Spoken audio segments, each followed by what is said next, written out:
welcome to the C.L.I.M.B. It's a show dedicated to helping singers, songwriters, and indie artists like you create leverage in the music business. And if you're clever and if you're intuitive, you can see that that is actually an acronym. The C.L.I.M.B. stands for Creating Leverage in the Music Business. Let me introduce you to my co-host and my good friend, Mr. Brent Baxter. Brent is an award-winning hit songwriter with cuts by Alan Jackson, Randy Travis, Lady Antebellum, Joe Nichols, and more. And what I love is he gives to receive. He helps songwriters turn pro by teaching the art, craft, and business of songwriting. You can find Brent at manvsrow.com. That's manvsrow.com. And the recently rebranded and much even more hip, if you can possibly imagine that, songwritingpro.com. Hey, and I'd like to introduce y'all to my co-host, Johnny Dwinell. Johnny owns Daredevil Production. It's an innovative artist development company. They help you find your sound, and they help you find your audience. Not only do they develop and improve your artistry, they also grow and monetize your fan base, creating what? Cash flow. Daredevil has worked with multi-platinum artists like Colin Ray, Tracy Lawrence, Ty Herndon, and Andy Griggs, just to name a few. You can find Johnny at daredevilproduction.com. That's production, singular, no S. Why no S? Because there's only one Johnny Dwinell. I don't know what that has to do with S, but I love it. I'm running with it. How are you, Brent? Hey, man, I'm good. It's good to see you. Ooh, it's been a long, crazy couple weeks for you, huh? Yes. Like a month for you. Yeah, we just it is at the time of this recording. It's early September. I guess it's a drop here just next week. So just got through August, which was Adoption August at songwritingpro.com. So basically what that was, in case you're just catching up to us, welcome if you are. But if you're just catching up to us, Adoption August was, well, my wife and I are expecting twins. Well, only they're different ages, and they're from China. Now do the math. Right. Very long pregnancy. It's about 13 years. And we're working on bringing over a couple boys from China to be our two new sons. And so Adoption August was every penny that was earned through the Songwriting Pro online store. So all the ebooks, the courses, all that stuff, everything that wasn't eaten up with store fees or taxes or something is going to go straight toward helping bring Ren and Quill home. So just want to thank everyone who helped support us and my family and bringing some boys home. And we raised, I haven't done the math yet on it because I've been busy, and as Kenny Rogers says, there'll be time enough for counting when the dealing's done. And to be clear, he's still dealing. I'm still dealing. That's right. That's right. So, if you miss your chance, you can still purchase something from the store, and it's still going to be used to help bring them home. But we, y'all end up helping us raise about $1,500 for, awesome. For adoption expenses. So from the bottom of my heart and from my wife's heart as well, thank you. Thank you very much for supporting us and helping me get my boys home. That's awesome. Oh, yeah. Dude. So it's been crazy. That's killer. Mm-hmm. That's killer. And that is listen, now we're going to get into the nitty gritty and we've got, you got a secret. Like, I can't believe you told me this, but share it. What are we going to talk about today? Carrie Underwood's phone number is 6. Oh, I wish that was it, but that's not it. No, that's not it. Nope. Actually, I don't wish that was it because her husband can hit me over the head with a hockey stick. Hit you with a puck from 50 yards or however they measure it on the ice. So, okay. So, yeah, today I'm going to let y'all in on a Music Row secret. And no, it's not Carrie Underwood's phone number. It's a secret that can actually help your songwriting career get started. All right? So this is a secret. This is like news you can use, okay? News you can use. And I think it's a secret because a lot of people don't know it, because a lot of evidence seems to point in the opposite direction. But the secret is this.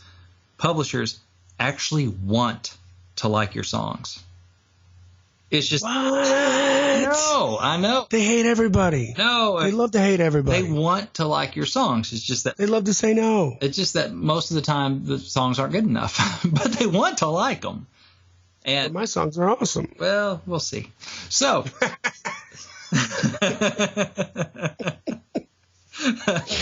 So, yeah, I know it might not seem like publishers want to like your songs because, playing your songs for a publisher for the first time can just be absolutely terrifying, right? So maybe you've heard horror stories that they say mean things to songwriters, slam doors in faces, knock over tables and stuff, or how they just never seem to like anything, right? Like never, ever, ever like anything.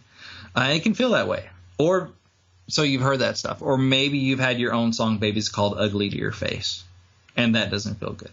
Or your emails have gone seemingly ignored, like it goes into a black hole. And so it can be easy to feel like publishers take some sort of sick joy in crushing songwriter dreams.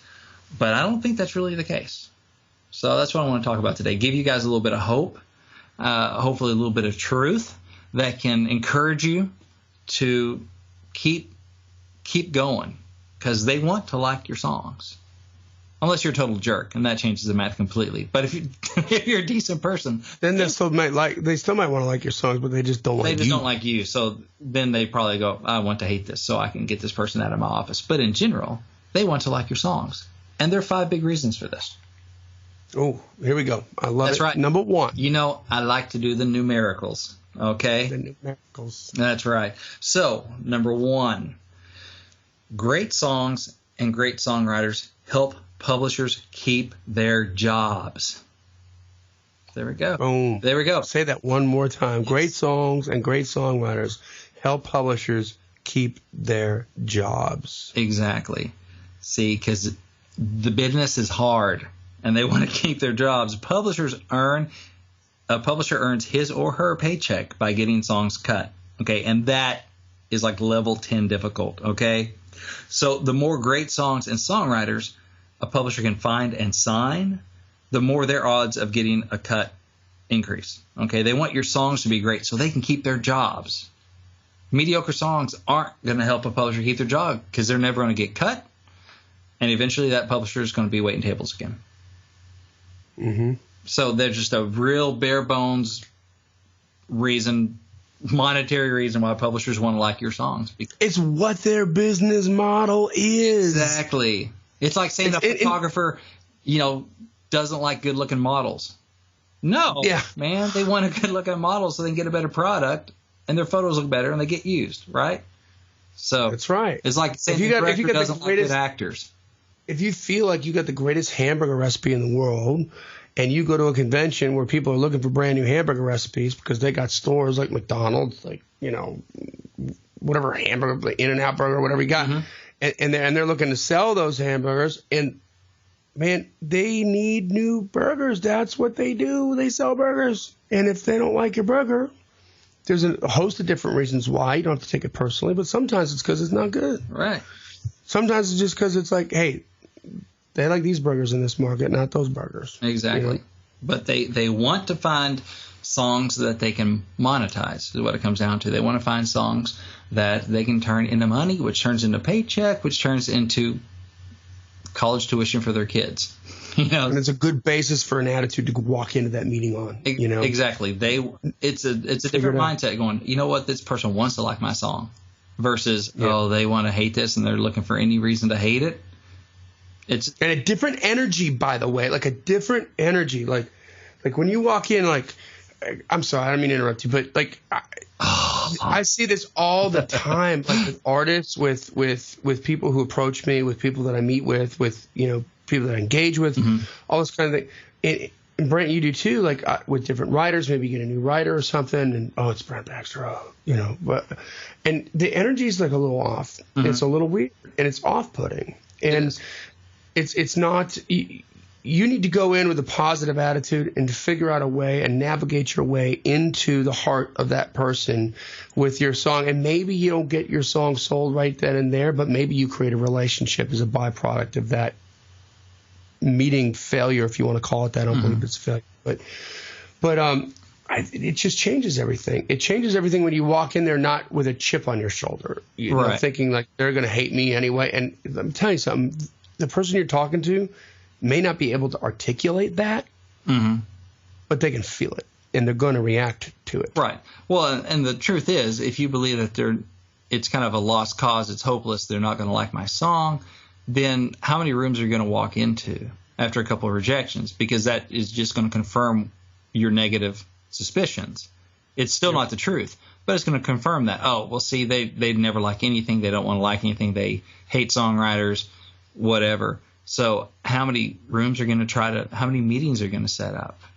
And it's self-defeating. It's self-sabotage. Because you're not going to keep going. Yeah. If you're thinking they want to like songs, they want to like my songs. I mean, maybe not mine personally because they don't know me, but they want to like the next song that walks into the room, right? They want to like that. So I'm going to go be that person versus they want to hate that's so me, good. And so that's I'm going to good. be that next person.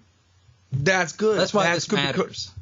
Because what happens afterwards? What happens in the wake of a rejection, depending on your mindset? If you go in expecting to be rejected, they're not going to like me. They hate everybody. They all want to deal with people who write with Luke Bryan and all these other people. Right.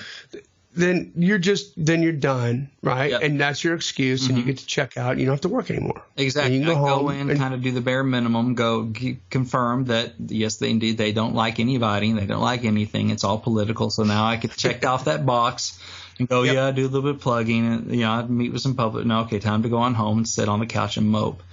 And be bitter. Bitter, exactly. But if you believe that, yes, they do want to like my song, why? For one reason, because they want to keep their job.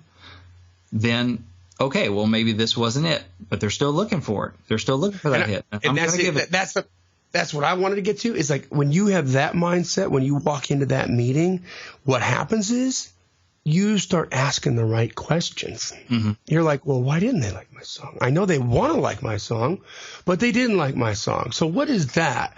And then, if you've listened to this podcast, that brings you back to the first time I met Brent Baxter, where he's got the three things on his coffee cooler, his coffee mug, where I'm like, what the hell is that on your cup? Like, after 40 minutes of talking to him, I couldn't take it anymore. And he's like, oh, I got schooled by a songwriter. I want to tell you about it. Here's where, like, I'm writing great 90s songs, but that's what wasn't happening right now. Right. So I've changed, like, my framework, the way that I think about it, the way that I approach this song, and look at what's happening now. And so he started asking the right questions because he understood that I got a talent. I'm going to bring it to the marketplace. If I'm getting rejected, why am I getting rejected? It's not because they hate me. It's not because they don't want me. There's no excuses there. I need to get over this hurdle. I need to fill in this pothole. Mm-hmm. I need to get over this speed bump and find out what it is to get to the other end, because that's where you want to be. So that's the point I wanted to make on that. It's like the right attitude is going to help you ask the right questions, which is going to help you figure out, because it's different for every single writer. That's right. What are you going to do? That's right. Okay. So number 2. So we had number 1 and a nice little segue, stuff I should have talked about first. But number 2 we're going to have is why publishers want to like your songs is publishers don't want to hurt your feelings. Okay, so this is just pure kind of human emotion here. Okay, so unless your publisher is a sociopath or you're an arrogant jerk and you have it coming because they kind of want to put you in your place because of the way you're acting when you walk in there, which might be a whole another podcast. Mm-hmm. But so unless he's a sociopath or you're a jerk, the publisher likely takes no joy in leaving a boot print on your heart. Okay, publishers know a ton of songwriters. They're friends with songwriters. They have songwriters on staff. They hear the hopes and the dreams and the frustrations and the rejections and all this stuff. They know how much this stuff means to their songwriters. So why would they enjoy hurting the songwriter? It just doesn't make sense. Right, so they may have harsh things to say, and there may be some tough love, but unless they just got bit by their own dog that morning and they're just in a bad mood, because hey, sometimes we are not our best selves for whatever reason. But in general, people have a goodwill toward people they just met and other songwriters. They're in the business, so they don't really want to hurt your feelings. That's not what they're looking to do. And that's right. Yeah. So, I mean, like I said, unless you just catch somebody on the wrong day who's damaged and hurting themselves for something, which is a possibility. I'm not going to lie and say, there are these perfect people who never, ever, have a bad day and never, ever take it out on, songwriters and that sort of stuff. Who knows? We're all people. They have their own baggage. We all have our own baggage. Exactly. So we all react poorly to certain situations, and we regret it later. And some of us try to grow from it, and some of us just ignore it and stay miserable people. But at the end of the day, they don't want to do it. And that's the key point. They don't want to be there. So I think the number one goal should probably be, obviously the ultimate goal is to sell the song, but if you can come out of there with a relationship, that's a big step toward getting a song on the radio. Right? Like it's built on this isn't it, but keep coming back, right. Okay. Yeah, and having the positive attitude. It's let me riff off a story I heard one time, kind of a wise kind of story, but there's a young songwriter, coming down to Music Row, and he stops off at ASCAP or BMI, one of those places, asks the receptionist there, hey, this is my first trip to Nashville. What are publishers like here? He goes, well, what's been your experience so far? He goes, well, I've called a few on the phone, and man, they're awful. They just don't like anybody. They're just closed down. They don't want to hear anything new. I've had the hardest time trying to get through to them. I don't know. They just seem like awful. And the receptionist says, well, that's unfortunate. That's probably more of what you're going to meet here. Oh, okay. He goes away. Next one in, walks in. Hey, I'm kind of new to town. I've been knocking on some doors. What can you tell me about the publishers here? It's like, well, what have you found out about them so far? He goes, I think they want to like my stuff. They just seem to be busy, but they're hard to get to, but they're looking for good stuff, right? That's what I believe. They said, well, congratulations. That's probably what most of the publishers are going to run into are like, because you're going to confirm what you already believe. Right. So both people are right. If you expect, a man thinks he can, and a man who thinks he can't, and both men are right. Which man are you? Exactly. And that's not meant to be sexist. That's just a quote from Henry Ford. Henry Ford, right. So it could mean go either way. Exactly. So if you're expecting publishers to be hateful and spiteful and hate everything, then you're right. But if you expect that they want great songs and they want to like whatever comes through their door next, and you're just going to be one of those people, one of the days is going to be you, congratulations, you're right. And you know what? To add to that, I'm going to tell you something that I know, and because I practice this every single day. I preach it every single day. I live it every single day. When Brent's saying is that what's in your mindset is right. And the people who really know what the hell they're doing in this business know they're not going to change your mindset. All right. There's a good bit. There's a value bomb right there. So they're not going to argue with you. Mm-mm. It's up to you to change your mindset. It's up to you to walk into that meeting and be the guy that says, man, I feel like this is what the business is. This is what they need. They need good songs, and I'm trying to figure out why I'm not fitting in. You're going to find somebody with some love for you because they feel like you're teachable. You're able to be helped. You're teachable. You're coachable. Yes. Yeah. Boom. And oh man, asking questions from a good heart, from a good soul with a positive outlook. I have gotten so much mileage out of that in my career. I can't even tell you, like people will go out of their way. I had Kim Tribble, Kim Tribble, hit-songwriter, and I met him the first day. I came in on a referral, but I met him the first day and I just got 20 minutes of his time. He played my songs. He's like, yeah, man, these are good, but they're rock, and it's kind of not what's going on in Nashville. I'm like, I know. But he turned me on to Michael Garvin, major freaking hit songwriter, right? And Michael Salacuse, who I'm still dear friends with. And I'm just like, Kim, hey, man, thank you so much for your time. I'm going to get the heck out of here. I've taken a bunch of years. No, man, hang out. Like, we're not doing anything. Yeah, Kim's a cool dude. I hung out with him for the whole day. We ran errands together. Like, and I'm just, all I'm doing, you know what I'm doing? I'm asking him questions the whole time because I want to know. Like, I'm honestly curious. That is just, when people just don't think you're coachable and they can smell it like a dog smells fear, you're not going to get any love. Right. I've not been... Well, I am my own music publisher, but I've not been a publisher that signs other writers and that sort of thing. But I have been a songwriting coach. I've done probably a couple hundred hours sitting across the desk from other songwriters. And that's a little bit like publishing, right? So they come in, they'll bring their songs. And you're talking about not changing mindsets. All kinds of different attitudes come in. Some attitudes come in and you want to help them. It doesn't matter how good or how bad the song is. You want to help them. Other attitudes come in and you realize you can't help them. No matter how good or how bad the song is, you just can't help them. And those people... Until they help themselves first, exactly. Right? If they're not coachable, if they don't want to learn, if they just want to get discovered but not get better, there's not much I can do for them. And that's a little bit like a publisher. I wanted to like every song that came in because it made my hour fly by. It was enjoyable. Yeah. Because great songs, hey, awesome. We can talk about that all day. Less work for me. It's easier to tell you what I like about it than how to try and fix stuff. Same with the publisher. They want to like that stuff. And so I didn't want to hurt people's feelings.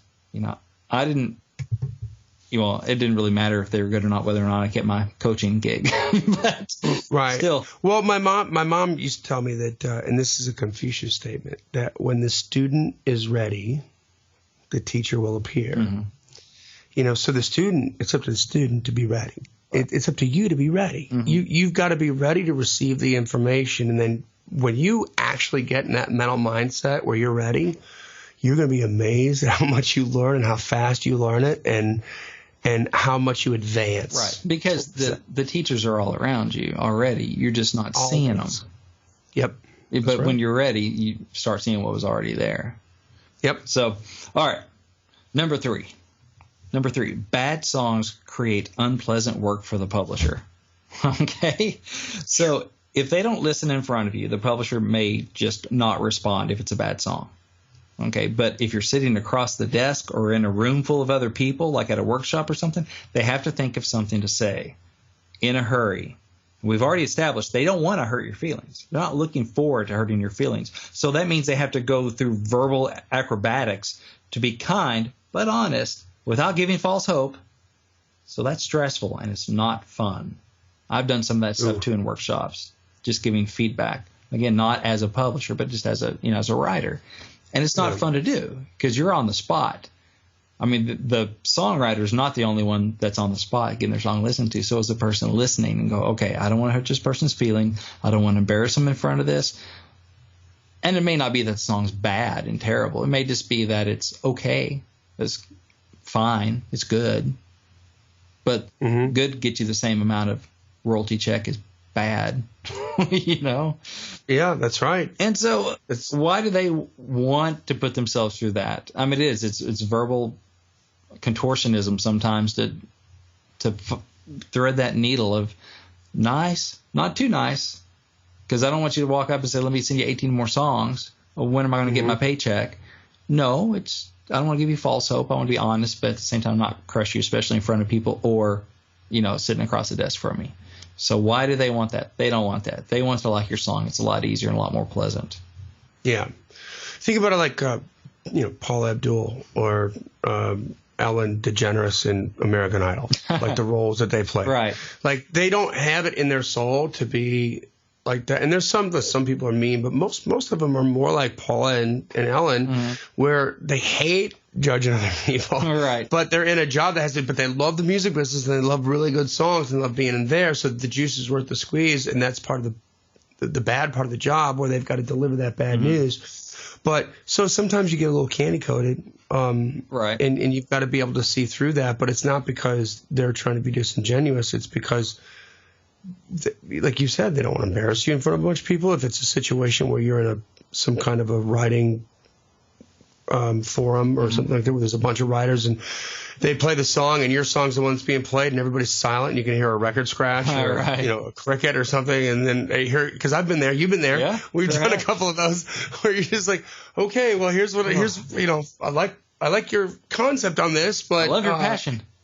Yeah, and you go with it. So yeah, man. I mean, it's you got to know what that sounds like and understand where they're coming from, and not, I just don't. This is such a small business and so relationship based, people, that it is really the people who are just completely scumbaggish, and you hear about them in the news because they're sensational, but those people, they don't stick around too long. Right. Like they get lucky. They get lucky with a big act and everybody's got to deal with them because they're making a bunch of money, and that's the way the business works. But for the most part, the people in this business for 10, 20, 30 years, they're straight up. Yeah. There we go. So, ready for number 4? No, wait. Yes, number 4. Yes, sir. Almost lost track. Okay. Average songs waste a publisher's time. So, As I've said, getting songs cut is level 10 difficult. And spending part of your day listening to uncuttable songs does not make it any easier. So finding a great song is 3 minutes well spent. Sitting through anything less than a great song is 3 minutes the publisher will never, ever get back.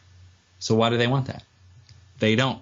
They want to do backflips over your song. They want to like it. It's pretty simple. This is not rocket surgery we're doing here tonight. But I think it's worth rocket surgery. Exactly. Thank you. That's all right. Let me ask you a question. Yeah. Right? Is there some kind of mental template that you can give people for being able to discern the difference between an A song and a B song when it's your own kid? Man. I don't expect you to answer that. I really don't. Right. I wonder, like, is there something that you go through in your head when you're like, man, is it, I'll rephrase, early on. Right. Right. Like now you have all this experience, Yeah, right? And so you've got just so much behind you that you can smell it, like, but when you were a beginner, like what drove you towards being better and understanding this is not good enough? Like what was it? What's funny is early on, I had thankfully, a good enough mix of coachable and delusional. Okay, so it's a balance. It's a good healthy balance of coachable and delusional. All right, and that's what helped me move forward, and a work ethic, and a good work ethic. So I was delusional in the fact that, sitting on hay bales in Arkansas. Yeah, we actually did that. We wrote songs when we went camping. It's at 3 a.m, my buddy Tim and I playing songs. We're like, man, this is just as good as the stuff on the radio, and it wasn't anywhere near that. But we didn't have enough experience and the chops to really be able to discern the difference. We didn't. We thought, yeah, this is just as good as the stuff on the radio. So that encouraged us and to keep going, because we were like, yeah, we're getting good stuff, and that's encouraging. We like what we're doing. That's encouraging. We kept on going, but at the same time, I knew I wanted to get better. Some part of me knew that I hadn't peaked. I was enjoying it and enjoying, like, I could see some progress in my writing. And so, oh man, a year ago, no, I thought it was good then, but now it's really as good as the stuff on the radio. It wasn't then either. It wasn't then either. Right. But I was enjoying it. I was making progress. And the happiness is tied to progress in so many ways. But I was also coachable because I wanted to get better. So I'd send songs off to NSAI for song evaluations and get it back, and I'd get frustrated, or I'd get, an attaboy. And so I would just try to get feedback where I could from co-writers, from other professional sources, just to keep, and then I'd read books and Pat Pattison and Sheila Davis books and all that stuff, and just try to get better. And eventually, years into it, maybe I caught up to what I thought I was on day 5. So for me, that's what it was. It was a good mix of delusional and coachable. And then I worked hard. I worked my tail off. I think that's the secret ingredient is the work ethic. Right. Because through working hard, because if you're got that secret ingredient of delusional and but without the work ethic, and I've got these 3 songs, and I'm not going to stop bugging people until one of these 3 songs gets cut. Right. Or I'm just kicking out 500 songs a year, and everyone's a hit because I don't put that much work into each one of them. I just think anything I do is golden. Or There's the other way of not having the work ethic. Which is just completely, there's no balance there. That's just delusional, right? Like that's. Oh, yeah. Because you're actually, there's a lot of work kicking out 500 songs a year. Well, yeah. Well, there could be a lot more work putting out 10 songs a year if you're really digging into them. Fair enough. And I could write a song right now, right in front of you, without putting much work into it. It's like Mac Davis, last 5 minutes of every show on the Mac Davis show. That's to write a song. Remember that? Oh. That's Mac Davis, though. You take a topic from a... That's different. Because he's a god among men when it comes to that. Yeah. So that's, But us mere mortals are Mac Davis. Number 5. All right. So number 5. Publishers are people, and people like to be liked. Okay, so we talked about, great songs help them keep their jobs. They want to keep their jobs. They don't want to hurt your feelings. They don't like the inconvenient, unpleasant work that a bad song gives them to do. They don't want their time wasted. And they like to be liked. In general, people like to be liked. So publishers know the fastest way to your heart is to tell you that your song is awesome. Lickety-split, they can have you be their new best friend. Man, this song's great. That writer is going to love you forever, right? But they also know the quickest way to offend you is to say that you made an ugly song, baby. Your song, baby, is ugly. I'm sorry. It has, 13 toes. I'm not sure what's going on there. So, publishers are people too, and they'd rather be on your Christmas card list than the I'll see you in the parking lot later list. Right. So there's self-preservation there too, because seriously, you go out to like a workshop or whatever. You don't know what's walking in that door. I've been at least in one mentoring session that I was a little concerned for my safety. Yeah. Because a big old desperate dude walked in there. Just went there, came here from Texas, and his last shot financially was to sell a song before he lost everything. Just lost his wife. His dog just died. I mean, it was his daughter just got pregnant. Like everything was going wrong. I was wishing I had a panic button in there because I'm like, his songs weren't ready. And plus, I had to explain to him, you don't just walk in here to NSAI, where it's song evaluating, and sell a song. Yeah. But you could just see the desperation, and you're like, oh my gosh. Believe me, I wanted to like his songs. Yeah. But I wasn't going to do him any favors by lying to him either. So, yeah.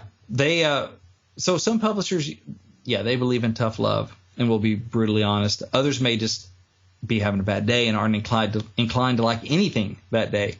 But most publishers probably expect that songs from unknown songwriters won't be that great. So you will have to overcome their expectations. They want to like it, but they probably expect to not like it because, as we do often, knock, knock, who's there? Math. Math says that most songs that walk through a publisher's door are not going to be commercially ready. That's true. By the way, that's true in any art. I'm very good friends with, when I was out in LA, my ex-wife was a TV producer. So I have a lot of TV relationships, like people high up in the TV industry. Every one of them, same story. Yeah. If you say no 80% of the time, you'll be right. Exactly. That is the truth. Like scripts, ideas for TV shows, whatever. If you say no 80% of the time, you'll be right. Mm-hmm. So there are people that really aren't interested in making good TV, but somehow they are interested in being in the TV industry, which is a dichotomy to be sure. Right. But they make a living out of just saying no, and they survive. They never say yes to anybody. They just keep saying no, and they're right, and it's really weird. But so I think the biggest point that you had, which resonates so much with me, Brent, is that they're people too, and they want to be liked. So if you understand when you go into any meeting that here's your given. Here's 1,000% true because it's a human being that you're talking to. It's not an alien from another planet. They want to be liked. If you understand that and you can try to create a relationship with that person, it doesn't matter what happens with that particular meeting. Mm-hmm. Right. The win is walking away with them saying, you know what? Come back to me with some more stuff. Like, come back in a couple months. Yeah. Or if you can ask them that, like, you know what? I got some more work to do. Can I send you something? Can I email you something in like 3 months? And just see if you could, because they're probably going to say yes, right. Because they want to be liked and they want to understand that you want to work and that you want to improve. And if there's any hope at all that you've got something going on, then you're going to get some positivity from that, even though they're going to say, I can't take this song today. Right. And I can't make you have it today. Right. Would you say that's true? Yeah, I think that's true. I'm just partly what I alluded to earlier with my coaching stuff. There are people that I really wanted to help succeed. And there are other people I was just like, get through the hour. And I'd give them my best, but I could tell that I couldn't help them, no matter how good or bad their songs were. They were not receptive. They were not open. They were not coachable. They came there to get, discovered. They had an agenda. They better get discovered for you to prove that everybody's a jerk in the music industry. Right. Or just to get validated. They weren't there to get there, right? So there wasn't much I could do to help those people because they just weren't open, and therefore I'm not going to really dig in to what's going on here because I can tell it's falling on deaf ears.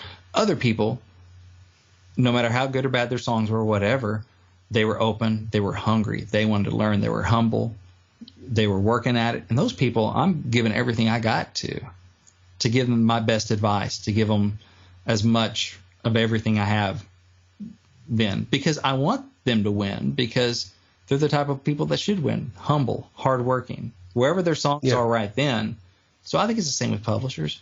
And it doesn't matter. And at that point, it really doesn't matter what part of the journey they're on. All that matters is you respect the fact that they know they're on a journey and they want to work, and it makes you want to perform for them, right? It makes you want to give to them as much as you can. Yeah, I don't know how far along they are as far as reaching their full potential, because we all have different level, different potentials.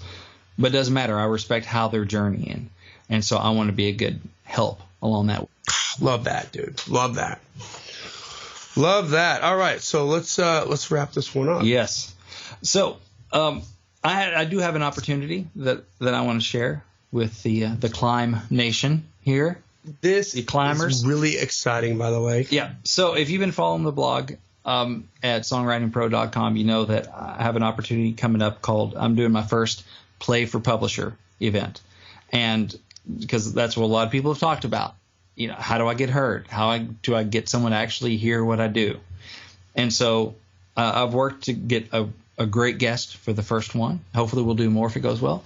But his name is Chris Oglesby. He's been in the music business for over 20 years. And he's with BMG Chrysalis. They have great writers like, Tony Lane and just a bunch of hit songwriters. A lot of hits come out of that office. So he's working with like Tony Lane, Brett Beavers, Busby, Hillary Lindsay, a lot of pros. So he knows what he's doing. And so we're friends. He's agreed to do this. And what we're going to do, if you go to songwritingpro.com, look under the newest blog post, you'll see a link where you can submit a song. But you get to submit a song. I listen to everything. I'm going to listen to every single song that's submitted. I'm going to pick the 10 I think that will catch Chris's ear. And then we'll announce, the winners, the ones that were selected, and you'll be invited to a private online video conference with Chris. He'll listen to your song. He'll give you feedback. He'll introduce some Q&A. So it's your chance to get some FaceTime wherever you are in the world. Hop on. We'll be on the Fuse network, but you can get all the details at songwritingpro.com. But the deadline is coming up, though. It's September 24th is the last day that I'm accepting songs and entries for that. Which is 11 days from when this episode drops, FYI. Yes, so you got to get on it. And then the event itself is October 13th. But all the details are on the newest blog post over at Man vs. Road or songwritingpro.com. So there's nobody out there that can come up with an excuse not to do this if you're trying to become a professional songwriter. Yeah, I've tried to make $9 per song, and so which I've had got $9. I've had some people go, "What are you doing? $9? Seriously? You should be charging a lot more." I'm like, I want to give people an opportunity, so I'm going to listen to a lot of songs, but and to weed them down. So you're not guaranteed that Chris is going to hear your song. You're guaranteed that I'm going to hear it. And that I'll give it a fair listen, and pick the 10 I think are going to catch his ear. So yeah, there you go. Go to songwritingpro.com and check it out. To play. That's called creating opportunities for yourself. I wish I had something like this when I was trying to write songs back even in the rock and roll world. You know what I mean? I did it with my band, but I just would love the feedback on it, right. and that would be great. So fantastic, dude. Another great episode. We got some good stuff going on this episode. I really like this one. And listen, folks, thanks for listening in. If you liked what you heard, if you found it valuable, please leave a rating and a review. And we're way over 11,000 downloads now. So you know what? We just keep growing. Like, people are loving this. And thank you for listening. Yes. Thank you for tuning in. Thank you for sharing. And with that, I'll say keep on climbing. And we'll see you at the top.